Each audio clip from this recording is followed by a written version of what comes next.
Good evening, ladies and gentlemen. How are we getting on? Welcome to a brand new camp build. So, today we're working on a beach kind of camp, which was inspired by a few people who suggested this in the comments, as well as obviously the rewards that are currently available in the Season 16 pages. So yeah, this all comes together as quite a fun little camp-themed build, or at least as close as we can get to that in 76 anyway. So, let's have a look at where we are on the map first up. So here we go, we are at the southern end here of Summersville Lake, dried lake bed. And I've picked this spot just between Summersville Docks and Sugar Maple over there, as there's a little bit of water here, but there's also kind of sand, basically, and there's not many places around the map in 76 that actually have a kind of beach sand vibe, which makes sense, it being fairly landlocked, you know? But this works quite nicely to kind of get that right sort of vibe, and I'm quite pleased with how it came out. So, let's have a look at the build. Here we go. So I've dropped my camp unit right on the edge of the water here so that I can place the prefab, which is this pirate ship, out over the water. And I haven't used this in quite a while, since it was released actually, which is a goodly long while back now.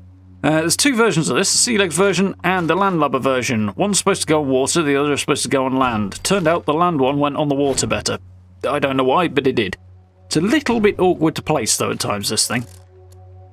So yeah, this prefab was a Fallout First reward a while back, so not currently available. Whether or not it'll make a reappearance and be available for people at some point, I don't know. I've not heard any whispers about it or seen any hints about it, so who knows at this stage, but it's quite cool if you happen to have it. And yeah, our goal here is to create kind of boardwalk stroke a key, something to that effect with the foundations, and then move the prefab up towards that. So what we're going to do here is just figure out where we want the front door to be, and in relation to the sort of the slope here, using that top foundation, and then sort of line up with that, with these lower ones, as the slope here doesn't really work. It's a bit too aggressive for the vibe we're going for.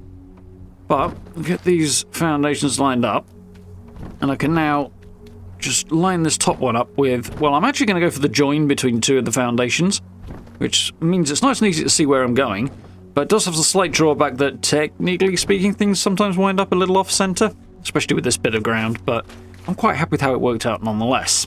So, we're going to stick a staircase here, and then we'll put the foundations back. Stairs first, foundations afterwards, and you can snap through that way. Nice, we'll extend that out in a bit. I do want to lower this down a little bit though, because I don't want these foundations any further above the surface of the sand than I have to have, just for the aesthetic of it. Don't really want too much of the foundation sort of front edge showing.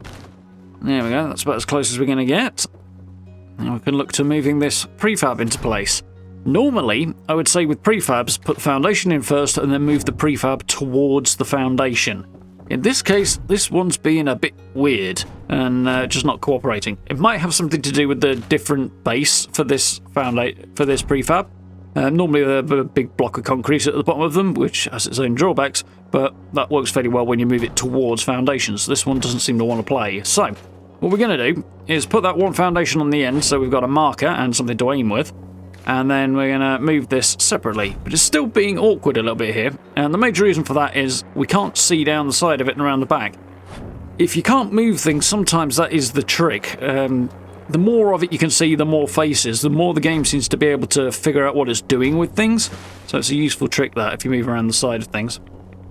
But for right now, we're going to kind of eyeball this with the edge of this foundation, try and line everything up so it's the right height and the right line. Which is easier said than done, given that the front of the prefab isn't straight, but to be honest, that's not bad for a first attempt. So I'm going to have a little faff around, we'll try and straighten that up a little bit, see how we do.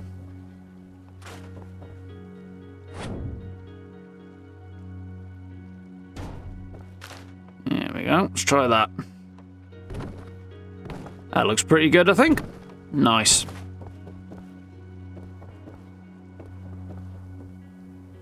So, moving on. This is, after all, a player camp, and whilst I'm giving it the vibe of sort of a restaurant and bar on the edge of a beach, I also want it to function as a player home, so we're going to need a little somewhere to put our crafting benches. So, hence the extended bit of foundation at the end there that will become a kind of boathouse. let's extend this top area as well, so we kind of get the vibe for where we're going to have our sort of boardwalk area, or upper level of the boardwalk. I don't know what else to call it other than boardwalk, because it's boards and you walk on them, but, you know, you get the idea. This foundation area. These striped planks, I think, are actually supposed to be Vault-Tec themed, I think. But they work quite nicely for that beach vibe, I think. There's a couple of other options, and some ghouls to get rid of. But that works quite nicely for now. I'm going to extend that a little bit more. We'll add some more bits to this later on. Meanwhile, we'll just pop down here and swap these out. I'm also going to change these stairs out for the ones from the... This is the contemporary set, basically because the white wood matches the texture we're going for on the top a little bit better. Kind of wish the upper texture went round the sides, but I also kind of see why it doesn't in some ways. When it comes to changing the carpets and flooring and stuff. Right, let's get this building in. This is going to be our little boathouse here. That's going to be our crafting room. I did think about using a few different sets for this and trying to mix it up a bit, but the internal surface, internal texture, I suppose, of the other set that I was looking at, that kind of matches the piers over that way, unfortunately didn't look right, whereas the outside did look good, so I ended up coming back to the abandoned mine kit here, which is definitely a good one for sort of more rotten, broken down wood vibes, and I really, really like that. So I strongly recommend this set if you get the chance, and you haven't. So, for now, I want to leave this front end open, but I do want to put some sort of arches at the top, just to kind of tidy up the end of the roof a little bit. So, we're going to need a way to support those, so door frame will allow me to put that piece in above it, and then remove the door underneath. If I use an ordinary wall, I won't be able to take it out. There we go. Leaves us with a tidier front surface. So, we get in there now. Just need some railings in to stop us falling off the edge. So I'm going to mix up and use a couple of these basic ones and combine them with some paddock fences, which come from the new events, I think, the new Blue Ridge ones, the one in the, got what it's called now, the one in the middle of the Savage Divide anyway, just up the hill from the White Spring. And I don't know if there's a full length one of these pieces, but I haven't got it yet if there is, so we're stuck with the half-size ones. But these things will snap together, I think, but in this case, if I do that, they'll snap to the edge of the foundations, which I don't want. I want them sitting on the top, so I'm using the snapping off and just pushing them as close together as I can get like this, using the flamethrower to help a little bit. There's a couple of areas here that I'm not going to show where I've got fences, because I actually went on and changed it in the decoration phase, so it's not going to stay that way. There's not really much point in showing it. There is, on the current scoreboard, the Season 16 rewards pages, there is a set of beach fences that you'll see in the tour in a bit, and I ended up putting those around the front. They were quite a faff to do, but we'll see that in a second. So we're going to have a bit of a mixed bag. But we've got that in place now. For some reason, the yellow outline seems to be disappearing a bit lately when I'm destroying things with a flamethrower, which makes placement a bit awkward. Sometimes it's there, sometimes it's not. A weird thing that seems to have happened since one of the recent patches, anyway. Oh well, we manage. In this case, didn't actually need a flamethrower, that one, so we'll just place these in manually, because if I get this just about right, it should be fine. There we go, look at that. The other one seemed to need a little bit of extra help, probably because it was on a corner. So, I'm going to add a bar in that back corner there, hence why I haven't shown off my putting the fences in. But, apart from doing that, which is just a case of snapping some bits in, we're just going to drop a generator down here. Might as well use the watermill one, as we're actually on water for a change. It's a bit noisy, this thing, but it's fun. I don't get to use it a lot. So I'm going to use that. It's been a bit awkward about wiring up, so I'm going to wire from the prefab to the generator rather than the other way around. And that should just about do the job. So, on that note, I'm going to head off, decorate, and I will see you in the tour in just a second. And here we go. One beach scene. I'm quite happy with the results. We've got everything we need for a functional player camp with a nice kind of beach vibe to it, and I quite like that. You can see the beach fencing that's kind of falling down out front there, which is quite nice. It's really awkward to place up against anything. That's the one drawback to it. The collision box on it is a bit awkward, but it does work fairly well. Put a couple of those construction barriers in, because those came from the current scoreboard and I've not had the chance to use them yet. Seem to make sense around those abandoned barrels. Couple of essentials just tucked off to the side there. There's my shelter entrance, my camp unit, and the power there is just so that I can have some lights inside the boathouse. And there we go. I've used those couple of fire barrels because they go quite nicely with the style of the build, although the lighting is still weird on them. Why fire would put out blue lights is something I will never understand. I've got my Collectron over here. Just gone for the standard vibe that I usually do. Nuka-Cola Collectron. A couple of bits and pieces to keep him repaired around there. There's a boat right next to us here, which is nice. Doesn't hurt the vibe any, does it? It's quite cool. So let's head on in. We've got the tiki torches on the side here from the current season as well. They don't put out a lot of light, and the flames are kind of hard to see in the day, but there's different coloured ones. I've gone with the orange ones for the most part. There's a couple of exceptions. But they give the right kind of vibe. You do have to turn them on, though, every time you come back to your camp. It's when you place them, or when you log in, log out again. They seem to switch off for some reason, which is a bit odd, but there we go. Got a few coolers and stuff around, bit of branding around. Here is my little tiki bar in the corner.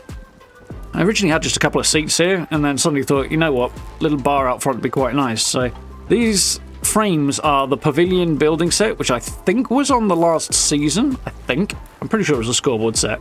And they just snap in like any other walls, more or less. There's a couple of different size pieces and stuff. And I've got the vines on the insides of the sides, and then the outside at the back, because that's where they would snap, with the other bits and pieces around them. It creates a nice little bar vibe, I think, and I'm quite pleased with that. Bit noisy in that corner, though. Collectron and generator, and got my vendors here. That's the robots with his big flasher trench coat.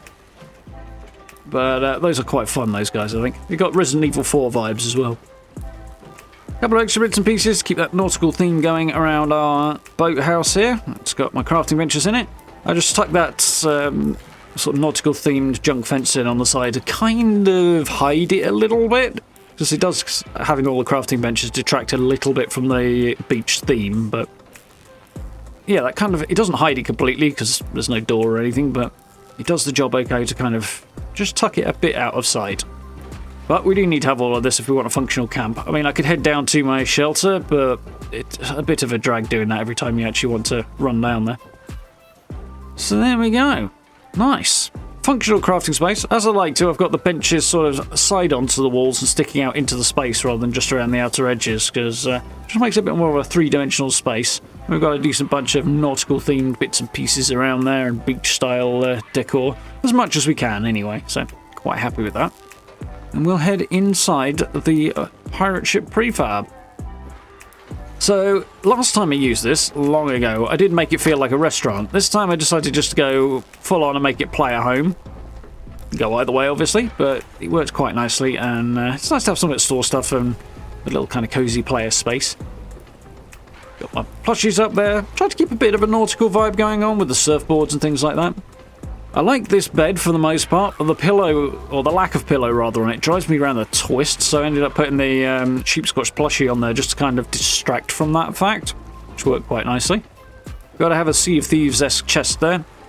And that is the Jersey Devil plushie, which we picked up from completing a certain quest in Atlantic City recently. Quite happy about that. While I was rummaging around through my menus, I found this kind of nautical-themed power armor stand that's got barnacles and stuff all over it, and I thought the Stranglerheart power armor was the perfect fit for that. I don't wear the Stranglerheart because it actually lowers my carry capacity, but, you know, because that makes complete sense.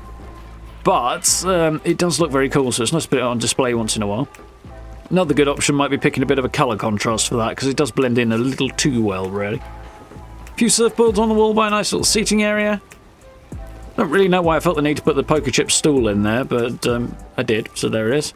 A little bench, desk rather, underneath the stairs, if one needs to do any typing or writing or anything. Not sure why you would, but there you go. Got my clear weather machine in the corner there, just tucked on the back of the boat. And up here is a bit of an issue. That wheel is something I've added from the current scoreboard. It's not part of the prefab, but I've put a couple of bits up here. There's a cooking station and somewhere just to hang out, but the space up here is so confined, it's really awkward to actually do anything with it. Just a bit unfortunate, but what can you do? It's kind of a fun vibe nonetheless. Like the idea that somebody's grilling up out here, maybe just chilling, having a bit of a drink on in their little beach camp. And I put a couple of cannon on the top because, you know, there's not much else going up there, so it seemed like fun to do, even though I can't really see the effect when I'm standing behind it very clearly. I don't know, can't win them all, can you? But there we go. Quite like this. But a few extra bits and pieces down there of kind of power armor maintenance type stuff, and the odd plushie tucked into corners, and all in all makes for a nice, reasonably cozy home. And nice little vibe. Keeps that nautical theme going on inside without being too much. And we'll head back out. Yeah. I'll admit, this outer area in particular, I am particularly pleased with how it came out. In terms of decorating the internal space, harder to keep that beach vibe going in there. Not impossible, but harder. Especially to keep it as a functional home. But yeah, it was quite nice. I did end up jumping onto the Atomic Shop and buying the yellow chair that's currently on there, because I didn't have anything that really matched the Vault-Tec clean kind of tables there, so I picked those up. It's not a perfect match, but it's the best thing we've got. And there we go. One little beach scene down on Summersville Lake. And I'm quite pleased with this. Really got that vibe going, I think. The docks over on the left there, the Summersville docks, unfortunately we do get scorched occasionally clocking you because it's just a bit too close to that, so you do occasionally have to take pot shots at them, but otherwise it's not a bad spot, this. I have had the odd issue with feral ghouls, as you see lying around, but yeah, quite happy with the results overall. So, hope you folks enjoyed that one. If you did, please consider dropping subs and likes. I do very much appreciate it. Hit that notification bell as well. Down below the video, we've got social media links, merch store, and channel memberships on the blue join button if you're interested in supporting the channel that way. I really appreciate it. Massively helps out. Huge thanks to everyone who's done that. And if you get a chance to join us for live streams as well, Monday to Friday about 8 o'clock UK time, it's always a good time to be had. But for now, thank you very much for watching, and I look forward to speaking to you all very, very soon.